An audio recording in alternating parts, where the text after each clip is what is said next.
The Koalition. There was some news this week that got some people talking. Obviously, the Nintendo news, we're going to save that for a little bit later because I'm pretty sure everybody here has something to say about that. But first off, we need to talk about the December 2017 NPDs and just trying to get a general idea of exactly what is going on with gaming sales in general. So, start off by saying that in regards to software, well, yeah, starting with the, these are the top 10 games for, well, okay, it's a couple different sections here that I'm looking at. So the top 10 games, best-selling games for December 2017. Number 10, we had Grand Theft Auto 5. Number 9, The Legend of Zelda Breath of the Wild. Number 8, Assassin's Creed Origins. Number 7, PlayerUnknown's Battlegrounds. Number 6, Madden NFL 18. Number 5, Mario Kart 8. Number 4, NBA 2K 18. Number 3, Super Mario Odyssey. Number 2, Star Wars Battlefront 2. Yeah.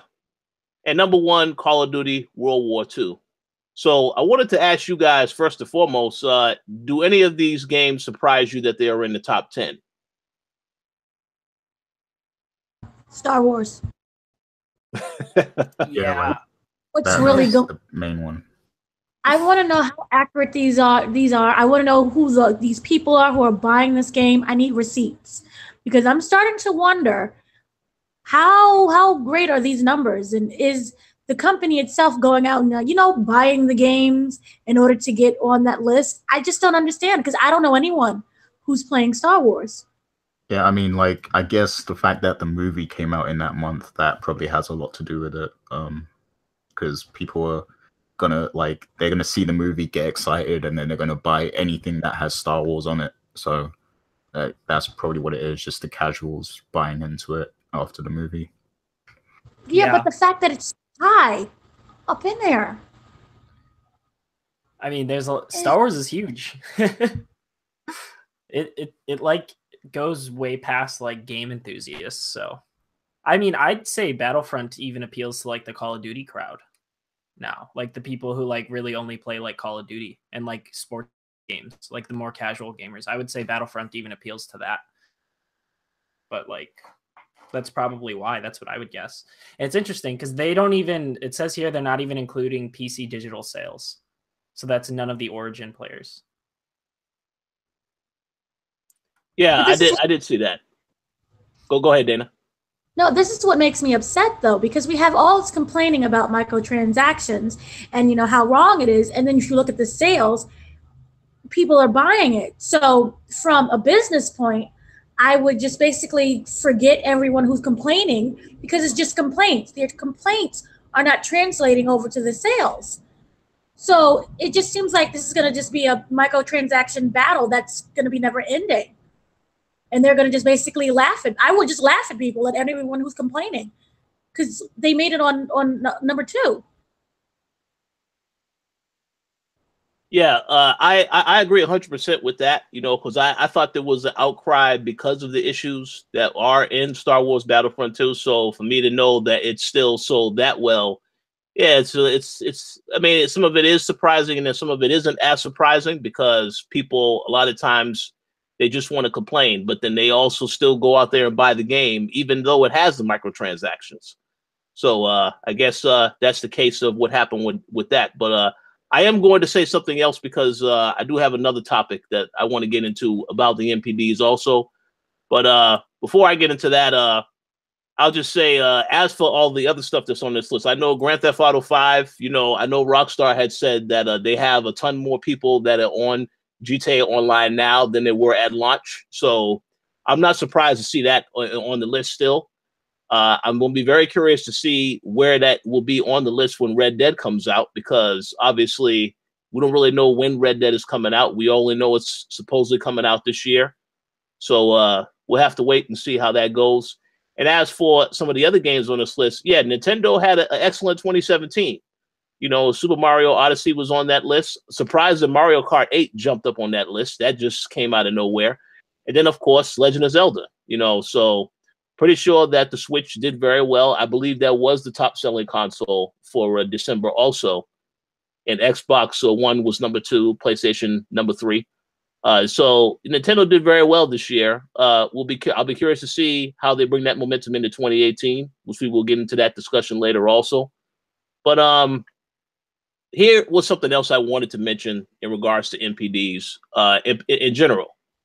Now, when I looked at the NPDs for the PS4 software, the top 10 for 2017, I looked at the list, and to me, the surprising thing is, I only see one exclusive on this list, and that is Horizon Zero Dawn at number 10. Everything else prior to that is a third-party title. So Call of Duty World War II was number 1. Number 2, Battlefront 2, once again. Number 3, NBA 2K18. Number 4, Madden NFL 18. Number 5 was Assassin's Creed Origins. Number 6, Grand Theft Auto 5. Number 7, FIFA 18. Number 8, Need for Speed Payback. And number 9, Destiny 2. So the question I want to ask is, obviously, when you look at that list, and then when you also look at the NPD best-selling games overall of 2017, pretty much every game on that list is a third-party title. So I have to ask the question, what do you guys think about this in regards to the exclusives? Because this list here, I looked at this list and I look at the Xbox list, and everything on these lists is third-party titles, which are selling more, which means that the exclusives maybe not selling quite as much compared to the third-party titles. So I wanted to get you guys' thoughts on this particular topic. And Gary, how about you start us off? Yeah, I mean, with the multi-plats, they have the advantage of being on multiple consoles. So, that's just the way it is. I mean, this year, we might see exclusives do way better this year just because of the magnitude of the exclusives that are going to come. So I believe that, they might do a lot better this year than they did last year. But yeah, like the multi-plats, the third party, they just have the better advantage of selling more copies because they're on more platforms. And I see what you're saying though, because, even in the December 2017 for Sony, it's still mostly dominated by third party instead of their own exclusives. So that, all those games, those are just PlayStation sales, and that is crazy to see that, Horizon's the last one on the list out of all those games. But yeah, word of mouth, like when the games are on both platforms. So, you might have friends, you might be a PS4 owner and you have a friend who's an Xbox owner and he's talking about this cool new game that he's playing on Xbox, and you're like, oh, I can get it on PlayStation. So you're going to get it on PlayStation as well. So, it's just, it spreads over, like having the game everywhere on more than one platform.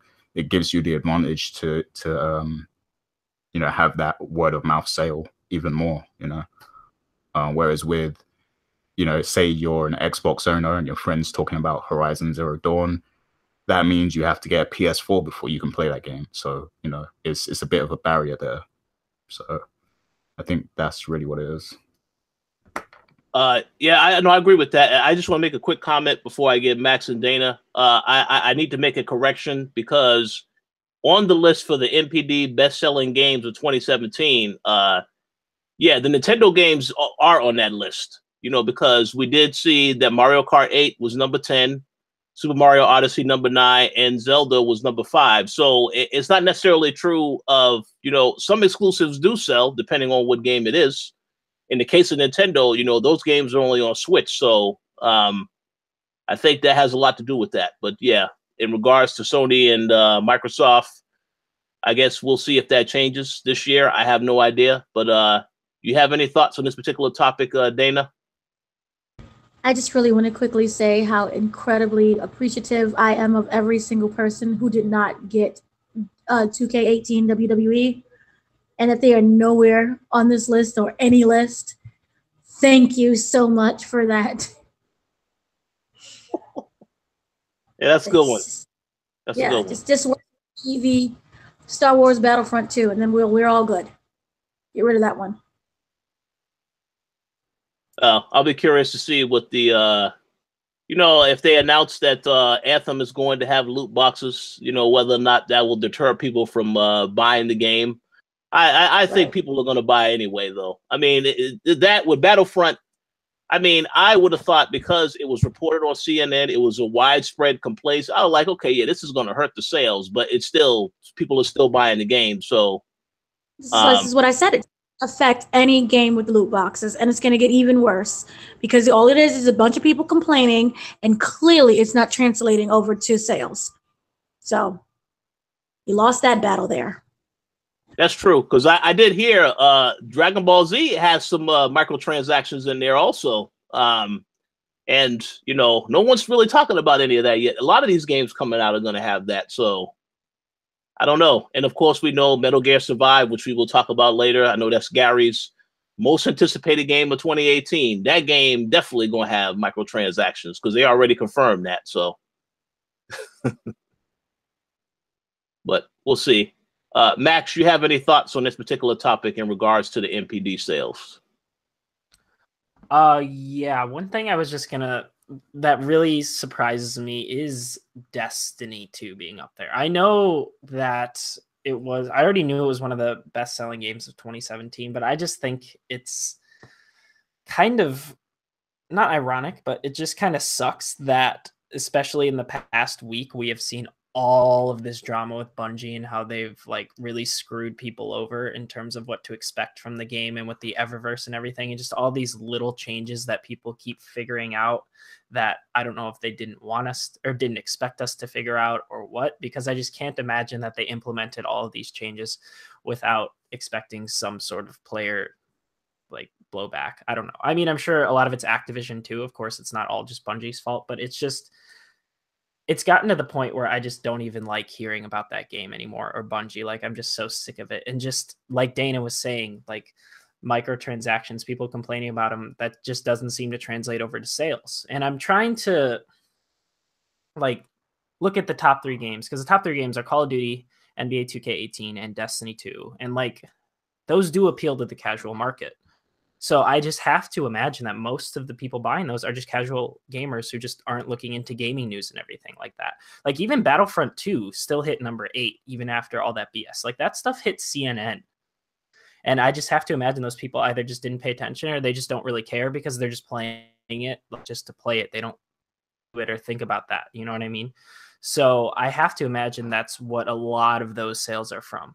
But it's still really cool to see like games like Zelda and Super Mario Odyssey and Mario Kart 8 up there, because it's like that means those people had to have bought the Switch as well, obviously. And it was the launch year and everything. And these games their digital sales aren't even counted. Like, to be fair, I don't think a lot of people are buying digital games on the Switch because of its storage. But that's still just really cool to see that in this day and age, those types of games are still doing as well as they used to, like as they always have. Like Mario has always sold well, and so is Zelda, and to see that they're still up there even in this day and age is crazy. It's awesome.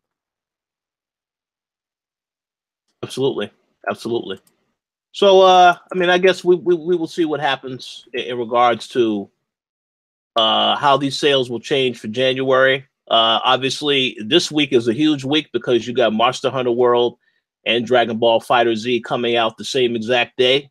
So I'll be very curious to see where these games end up on the actual list when we check out those numbers in February.